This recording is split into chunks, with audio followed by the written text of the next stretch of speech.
Način na koji ćete roditi može utjecati na dojenje. Prirodan porod sa što manje intervencija i lijekova najbolje je za vas i vaše dijete. Lijekove koje primite za vrijeme poroda kroz posteljicu primit će i vaše dijete, te oni mogu utjecati na djetetovu budnost i na uspjeh prvog podoja. Nakon prirodnog poroda također bolje dolaze do izražaja vaši hormoni. Oksitocin koji omogućuje lakše otpuštanje mlijeka iz dojki, te endorfini koji vas smiruju, opuštaju i doprinose vašoj radosti i ushićenosti. Oksitocin se još naziva i hormonom ljubavi, jer djeluje u stvaranju čvršćih veza među ljudima, a takvu ulogu upravo igra u ovim prvim trenucima nakon poroda, pomažući posebno vezanju majke i novorođenčeta.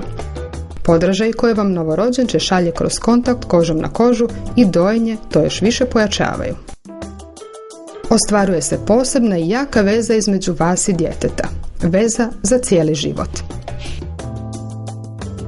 Prvi podoj danas se ostvaruje u rađaoni, po mogućnosti već prvih pola sata iza poroda ili odnosno u roku sat vremena iza poroda.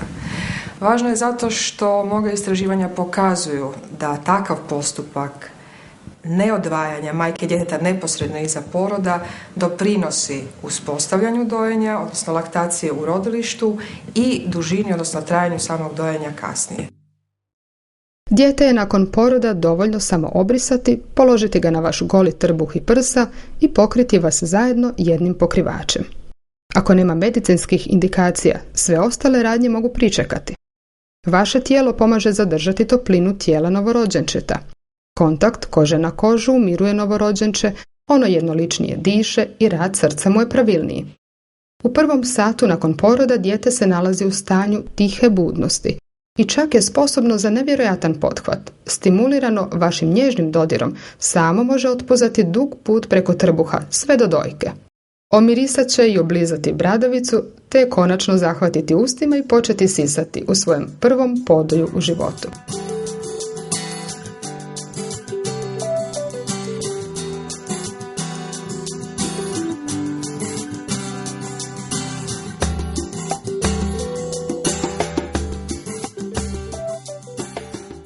I oni provode barem sat vremena ako to kondicija majke i djeteta dozvoljavaju, a mnoge majke koje opisuju da je to zaista lijepo i krasno iskustvo žele takav kontakt ostvariti i duže.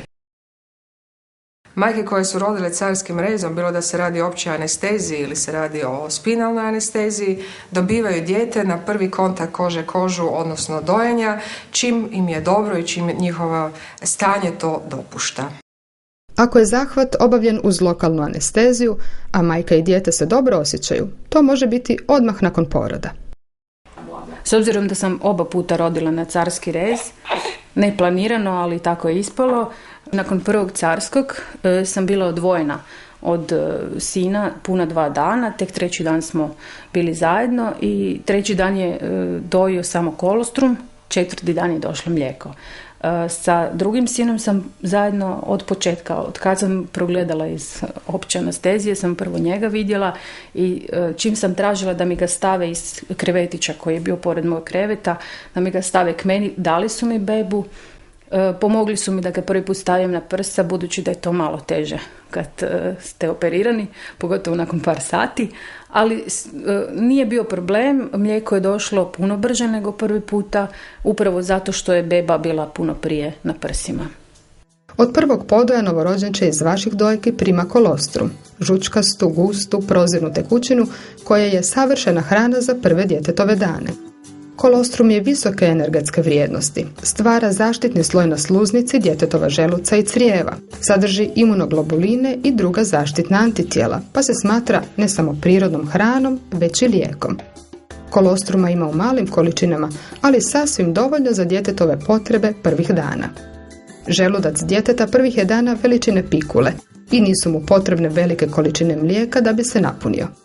Polaganjem djeteta na majčina prsa, neposredno nakon poroda, njegova će se koža i probavni sustav kolonizirati mikroorganizmima s majčina tijela, te će za njih kroz kolostrum dobiti antitijela. Kad se dijete neposredno nakon poroda odvoji od majke, izloženo je raznim drugim nepoznatim mikroorganizmima iz bolničke okoline, koji su potencijalno mnogo opasniji i izlažu ga većem riziku od infekcije. Također, kod djece koja su doživjela rano odvajanje, zabilježen je porast hormona stresa, što nepovoljno utječe na djetetov optimalan rast i razvoj. Ako se majka i dijete neposredno iza poroda odvajaju, onda postoji poteškoća sa uspostavljanjem laktacije, znači djeca teže prihvaćaju prsa i uspostavljaju laktaciju za vrijeme boravka u rodilištu, a i kasnije trajanje dojenja kad majka se otpusti kući iz rodilišta bude kraće nego kod djece koja su rano započela sa dojenjem. Kod prvih podoja možda ćete osjećati lagano stezanje maternice, nalik na trudove. Maternica se nakon poroda za vrijeme dojenja steže i brže vraća u svoju prvobitnu veličinu, a krvarenje je slabije i kratkotrajnije nego što bi bilo da ne dojite.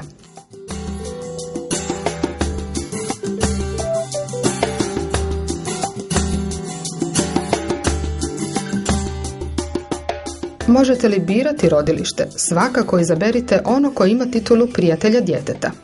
To znači da se u tom rodilištu provodi 10 koraka do uspješnog dojenja, uključujući i zajednički boravak majke i djeteta u istoj prostoriji, takozvani rooming in. Rooming in znači da majka i dijete 24 sata borave zajedno za vrijeme dok su u rodilištu. Taj zajednički boravak omogućuje majci i djetetu da se upoznaju, da uspostave dobar kontakt, da nauče odgovarajući prihvat i ono što je najvažnije da majka prepoznaje rane znakove gladi kod svog djeteta kako bi mogla odgovoriti na njegov zahtjev za brojem obroka. I to zaista majke i postižu. Znači prepoznaje rane znakove gladi, ne čekajući onaj završni plać, kada je puno teže pravilno namjestiti dijete na prsa, pogotovo ako majka nema prethodnog iskustva u tome, i oni se kroz tih 3 dana, 5 dana ili 7 dana koliko su ovdje uče kako će zajednički funkcionirati. Sa prvim djetetom mi je bilo prestrašno ta prva 2 dana biti u sobi sa još 2 žene koje su rodile, koje su dojile svoju djecu, koje su svoju djecu dobivale svakih, par sati na nekoliko sati i taj plač djece kad dolaze, a ti se osjećaš kao da pola tebe fali. Vama i djetetu prvi će dani biti lakši i dojenje će bolje profunkcionirati ako ste stalno zajedno. Vaša blizina pomaže djetetu da se prilagodi životu izvan maternice. Vaša toplina, miris i otkucaj srca ulijevaju mu osjećaj sigurnosti. Nakon nekoliko dana zajedničkog boravka, vi i dijete ste uigrani i zbog toga opušteniji. Dijete zna da će njegove potrebe brzo biti zadovoljene i nelagoda riješena, te zbog toga manje plače i zadovoljnije je. Također, vama bolje radi refleks otpuštanja mlijeka i bolje se prazne dojke. U prvim danima djetetu je potrebno 8 do 12 podoja dnevno, a možete mu dati dojiti kad god ono zatraži, bilo to i svakih pola sata. No isto tako imat će periode nešto duljeg spavanja i tada ćete se i vi moći odmoriti i odspavati.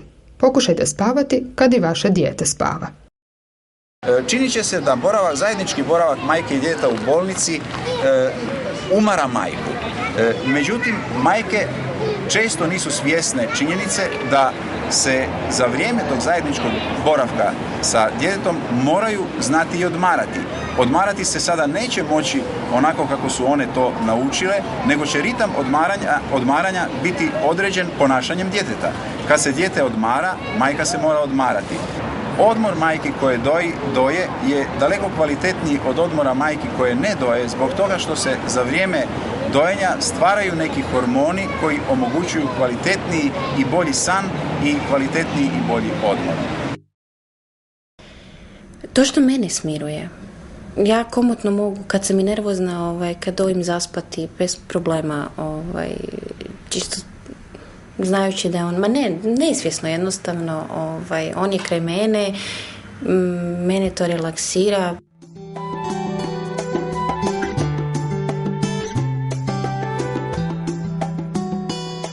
Ako ste u rodilištu koje nema mogućnost zajedničkog boravka, pa ste vi i dijete u odvojenim sobama, dijete također može dojiti koliko mu je potrebno. Ono je vaša odgovornost i na vama je odluka kako će biti hranjeno. Upozorite sestre ako ne želite dohranjivanje adaptiranim mlijekom i želite da vam donesu dijete kad god plače i treba jesti. Tražiti da joj se dijete dovodi na zahtjev, to jest kad god se probudi da joj se donese na podoj. To je njezino pravo, to je pravo djeteta na najbolji mogući početak, ništa ne košta pitati. Ako već ne postoji ta mogućnost, ako je već dijete odvojeno od majke ili ako je ne da može bolesno pa na neonatologiji, onda izdajati se redovito. Znači, tad kad bi inače dojela dijete, treba izdojiti se da bi potakla proizvodnju mlijeka. Izdajanje je potrebno ako vam mlijeko naglo navre, a dijete za to vrijeme spava ili slabo doji. Izdajati se trebate i ako ste u duljim periodima odvojeni od djeteta. Pogotovo je potrebno izdajati se redovito ako ste rodili prije vremena i vaše dijete se nalazi u inkubatoru. S jedne strane, zato da održite proizvodnju mlijeka, a s druge strane, jer je mlijeko majke nedonoščeta upravo prilagođeno njegovim potrebama i najvrijedniji mu je izvor hrane, zaštite i poticaj razvoja. Novorođenčad sa žuticom je posebno uspavana, pa ih je ponekad potrebno buditi i poticati da doje, a trebala bi dojiti što češće. Dojenjem se povećava broj stolica i ubrzava izlučivanje viška bilirubina koji uzrokuje novorođenačku žuticu. Svakako pitajte zdravstveno osoblje za pomoć. Mogu pogledati kako dojite, pomoći namjestiti dijete uz vas i provjeriti je li mu položaj usta na dojci pravilan. Također vam mogu pomoći riješiti probleme i objasniti vam ih. Mama Sanja rodila je svoje drugo dijete u varaždinskom rodilištu koje prakticira rooming in. Jako puno znači i ta podrška pedijatara i sestara koje dolaze svakih otprilike 4 sata, uzeti bebu, premotati, možeš ih pozvati kada god želiš, da ti dođu pomoći, znači nisi prepušten baš sasvim sam sebi, a opet s druge strane imaš tu slobodu, kao što sam ja čim sam se ustala, poželjela sama prematati dijete, zamolila sam ih samo da ga okupaju, to mi je bilo malo prenaporno. I evo, to je recimo bila meni fenomenalna pomoć i pogotovo to što su mi ga odmah htjeli staviti na prsa i pomoći mi na samom početku, znači kad sam se probudila iz narkoze. Pokušajte se ne uspoređivati s drugim majkama, niti svoje dijete s drugom djecom u sobi, jer i vi i vaše dijete, kao i način na koji dojite, može biti sasvim različit, a još uvijek ispravan i uspješan. Prilagodite se sebi i svojem djetetu. Osluškujte svoje unutarnje instinkte i svoje dijete. Nakon kolostruma, prvo naviranje mlijeka u većim količinama majkama dolazi vrlo različito. Nekima već drugi ili treći dan dojke budu izrazito pune, natečene i prepune mlijeka. Drugima još i četvrti i peti dan znaju biti relativno mekane. Oba slučaja su u redu. A u slučaju sporijeg i slabijeg naviranja mlijeka, nezgodno je ako se počnete uspoređivati s drugim majkama i učini vam se da vaše dijete ne dobiva dovoljno mlijeka. Zdravstveno osoblje ili savjetnica za dojenje mogu vam pomoći da dođete do rješenja svakog takvog problema, nedoumice ili zbunjenosti.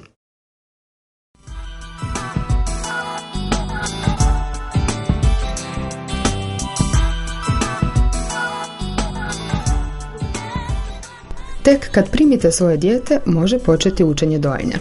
Dajte sebi i djetetu vremena i ne očekujte da će odmah ići glatko. Malo pokušaja i upornosti brzo će se isplatiti. Možda iz početka nećete biti opušteni, nego puni uzbuđenja i intenzivnih osjećaja, ali uskoro će trenuci dojenja postati i vama i djetetu trenuci opuštanja. Iskustvo kada se vaše dijete umiri onog trena kad ga stavite na dojku zaista je osnažujuće i ispunjavajuće za svaku mamu. I djetetu također. Trenuci dojenja su trenuci koji se ponavljaju od prvog dana, u kojima je sve u redu. Mama je uz mene, miriše odlično, toplo je. Osjećam nježni stimulirajući dodir kad se priljubimo kožom uz kožu. Zadovoljena je potreba za sisanjem, a trbuščić se puni i glad nestaje. Kako je fino. Ako vam je potrebno, za prve podoje možete potražiti pomoć. Sestre u bolnici ili bliske osobe kod kuće. Nekog tko vam može pridržati dijete dok se namjestite i dati vam ga u ruke. Prije nego počnete dojiti, osigurajte si udoban položaj. U tom ćete položaju ostati dulje vrijeme, pa nađite oslonce da možete biti potpuno opušteni. Pomozite si jastucima, običnima ili onima za dojenje, koliko god je potrebno. U bilo kojem položaju dok doji dijete ne smije